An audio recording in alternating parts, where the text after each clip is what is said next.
Assalamualaikum warahmatullahi wabarakatuh. Perkenalkan, nama saya Rahma Safitri. Saya berkuliah di Universitas Islam Negeri Raden Intan Lampung, jurusan Pendidikan Islam Anak Usia Dini, NPM 1711070170. Di sini saya akan membahas materi ujian komprehensif dalam bidang wawasan dan kependidikan. Yang pertama, pengertian sistem pendidikan Islam. Sistem berasal dari bahasa Yunani, yaitu sistema, artinya mengumpulkan. Dapat disimpulkan bahwa sistem adalah jumlah keseluruhan dari bagian-bagian untuk mencapai hasil yang telah ditentukan. Sedangkan pengertian pendidikan Islam adalah bimbingan yang diberikan oleh seseorang kepada seseorang agar ia berkembang secara maksimal dengan ajaran Islam. Dari pengertian-pengertian di atas, apabila dipadukan, maka sistem pendidikan Islam adalah keseluruhan dari bagian yang saling berkaitan untuk membentuk manusia muslim berdasarkan nilai ajaran Islam dan berlandaskan Al-Quran dan As-Sunnah.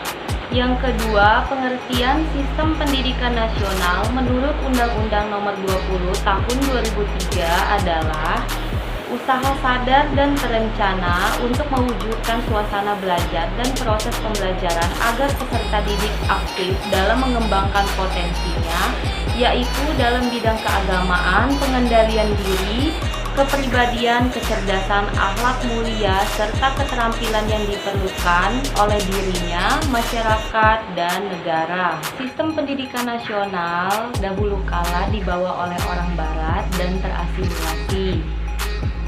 Pada sistem pendidikan nasional dahulu hanya diajarkan pada sekolah modern dan model pemerintahan kolonial. Sedangkan sistem pendidikan Islam hanya bercorak tradisional. Dengan adanya perkembangan zaman dan proses asimilasi, maka sistem pendidikan nasional dan sistem pendidikan Islam saling mempengaruhi, yang sebagaimana telah diatur dalam Pancasila dan Undang-Undang Dasar 1945. Dasar-dasar sistem pendidikan Islam adalah Al-Quran, Sunnah, Qaul al-Sahabat, Musalib al-Mursalah, Urf, dan pemikiran hasil ijtihad intelektual Muslim. Tujuan sistem pendidikan Islam yaitu untuk mensejahterakan kehidupan manusia di muka bumi dan untuk mendorong manusia agar bekerja keras meraih kehidupan yang lebih baik. Dasar-dasar sistem pendidikan nasional yaitu Pancasila dan Undang-Undang Dasar 1945. Tujuan sistem pendidikan nasional telah tercantum dalam Undang-Undang Nomor 20 Tahun 2003, yaitu untuk mengembangkan kemampuan dan membentuk watak serta peradaban bangsa yang bermartabat dalam rangka mencerdaskan kehidupan bangsa, menjadikan manusia beriman, bertakwa, berilmu, berakhlak mulia, sehat, kreatif, serta bertanggung jawab. Faktor-faktor pendidikan yaitu faktor tujuan, faktor pendidik, faktor peserta didik, faktor alat kependidikan, faktor metode pendidikan, dan faktor lingkungan. Selanjutnya, jenis dan jenjang pendidikan meliputi yang pertama pendidikan anak usia dini yang diselenggarakan bagi anak usia sejak lahir sampai dengan usia 6 tahun.